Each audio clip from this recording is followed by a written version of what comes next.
मेरा नाम डॉक्टर के रंजन है और आज का जो टॉपिक है हमारा रूरल सोशियोलॉजी यानी कि ग्रामीण जो समाज शास्त्र है उसके अंदर ग्रामीण समाज की उत्पत्ति एवं उसका विकास यानी कि evolution and development of rural society, ये आपका टॉपिक है।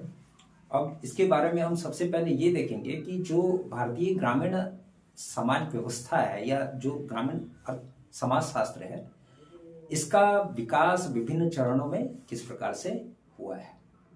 तो सबसे पहले हम आते हैं वैदिक एरा के बारे में, वैदिक पीरियड के बारे में। ये जो वैदिक काल है आपका, इसमें तो वैदिक काल में देखिए मूलतः जो वैदिक काल था ये एक सामाजिक यानी ये एक ग्रामीण सामाजिक व्यवस्था थी, ठीक है।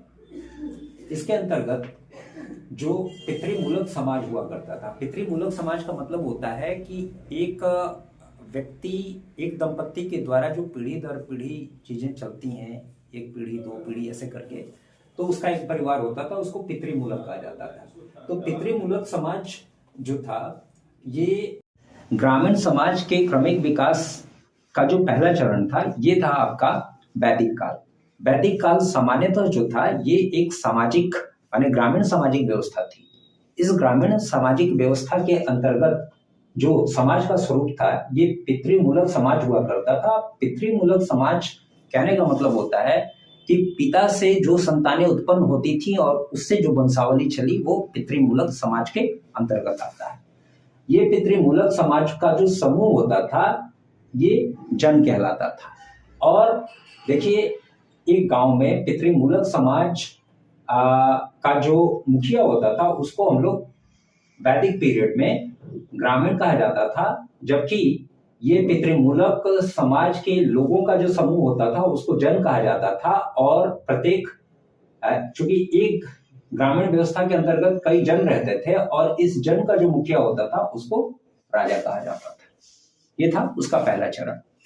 और उसके बाद में जो उत्तर वैदिक काल आया, तो आपको पता होगा उत्तर वैदिक काल में विभिन्न प्रकार के महाकाव्यों की रचना हुई है। रामायण हो, महाभारत हो, महाभारत से भी इसकी सारी जानकारी मिल जाती है।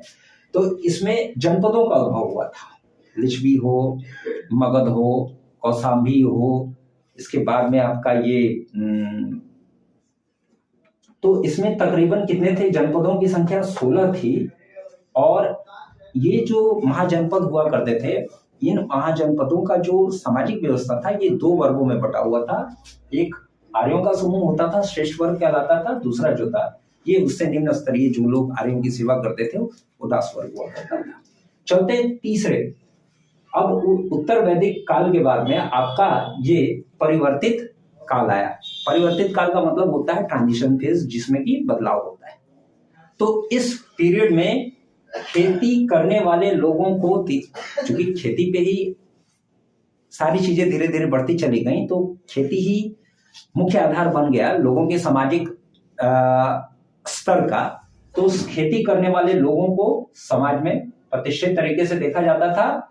और जो आपको ये शिल्पकारों का भी समूह होता था उस समय, तो इन शिल्पकारों का समूह भी व्यावसायिक कार्य करते थे, इनके समूह को श्रेणी कहा जाता था।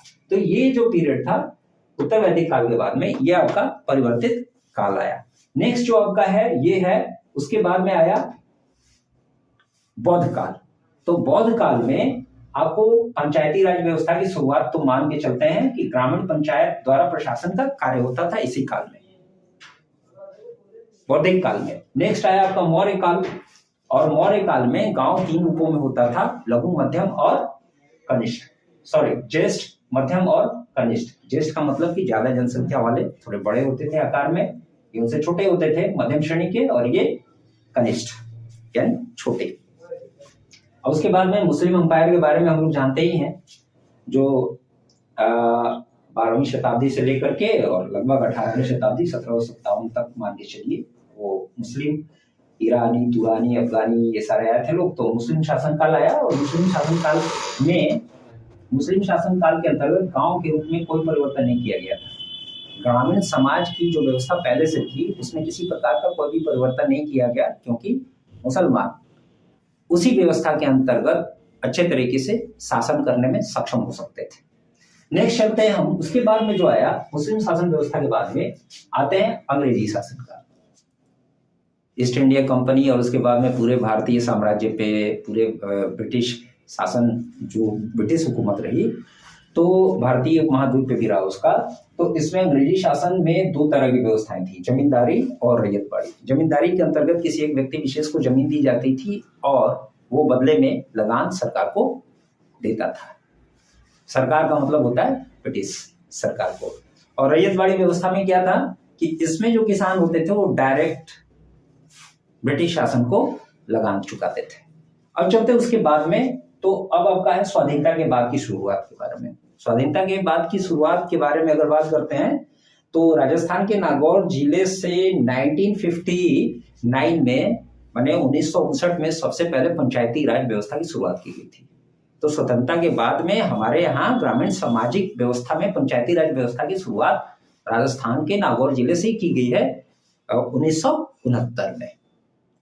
तो ये सारे जो क्रमिक विकास ग्रामीण समाज शास्त्र के अंतर्गत ग्रामीण समाज का रहा, ये आपको वैदिक काल से लेकर के और स्वतंत्रता के बाद तक का ये आज के इस वीडियो में रहा। एक और चीज चलते हैं हम क्या कि जनसंख्या के आधार पे भी उसका वर्गीकरण गांव का किया गया है। जनसंख्या के आधार पे 500 से कम जनसंख्या वाले छोटे, जहां जिस गांव की जनसंख्या 500 तक होती है, छोटे गांव होते हैं। 500 से 2000 तक की होती है तो वो जो होते हैं मध्यम श्रेणी के गांव होते हैं। यहाँ चलते हैं 500 से 2000 तक की जनसंख्या होती है तो वो मध्यम श्रेणी के गांव होते हैं। 2000 से 5000 के बीच 5000 तक की होती है वो बड़े गांव होते हैं, और 5000 से जो बड़े होते हैं वो बहुत बड़े गांव के अंतर्गत आते हैं। तो ये हो गया जनसंख्या के आधार पे भारतीय गांव का वर्गीकरण। और दूसरी चीज आपका एक चीज क्या है कि ग्रामीण समाज की उत्पत्ति एवं विकास किस प्रकार से हुआ, इसकी व्याख्या करें तो इस प्रश्न का उत्तर इसके माध्यम से आप दे सकते हैं। चलते हैं हम ग्रामीण समाज के विशेषताओं के बारे में। ग्रामीण समाज की जो विशेषताएं हैं इसमें सबसे पहली विशेषता ये होती है कि ग्रामीण समाज के जीविकोपार्जन का मुख्य स्रोत कृषि होता है। ठीक है, खेती व्यवसाय के रूप में होता है। दूसरी इसकी विशेषता होती है ग्रामीण समाज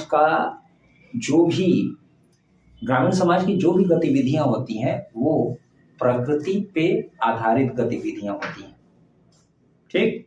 तीसरी इसकी विशेषता होती है यहां चूंकि जनसंख्या का अभाव होता है, यानी जो जनसंख्या ग्रामीण क्षेत्रों में बसी हुई होती है वो छोटे छोटे समूहों के रूप में होते हैं, तो इनके बीच में काफी घनिष्ठ संबंध पाया जाता है।